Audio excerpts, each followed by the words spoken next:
osseuse. Donc c'est quelque chose qui nous tenait vraiment à cœur très très personnellement, puisque nous sommes 3 donc, pour le moment à faire partie du bureau.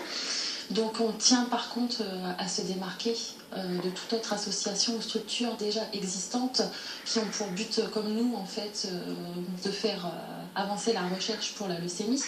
Donc nous on aimerait se différencier sur le côté un petit peu humain et soutien, où on aimerait donc apporter un petit peu notre plus et donc encadrer au maximum les enfants, les patients, les adultes donc, qui sont contraints à la maladie. On aimerait tout simplement organiser également des petits spectacles pour les enfants, des petits moments de lecture, détente pour les personnes âgées, apporter un petit soutien, parce que je pense que pour eux c'est quand même plus important un soutien moral et de se sentir écouté et valorisé un petit peu, de les sortir de leur contexte en fait, de la maladie, plutôt que pour leur apporter quelque chose de matériel. C'est vrai, le côté humain, comme on dit, n'a pas de prix tout simplement.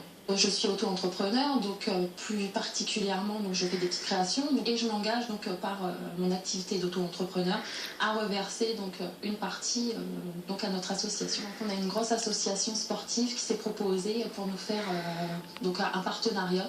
Donc c'est SQBB donc de Saint-Quentin, et on aura notre premier événement donc avec SQBB le 2 mai 2015. On est une association qui débute, puisqu'elle a été créée donc, le 27 février, donc le jour de mon anniversaire. Donc forcément, à l'heure actuelle, on n'a pas de fonds, on a juste notre volonté de vouloir agir, parce que c'est quelque chose qui nous tient vraiment à cœur, vraiment très très personnel. J'ai mon amie d'enfance qui est vice-présidente, donc, qui s'appelle Émilie, et il y a Victoria qui est trésorière dans l'association. C'est très simple en fait. J'ai perdu plusieurs personnes dans mon entourage de la leucémie.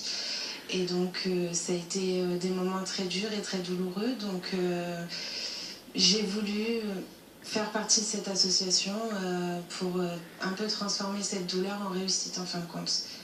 Donc j'ai perdu mon arrière-grand-mère il y a à peine 2 ans de cette maladie.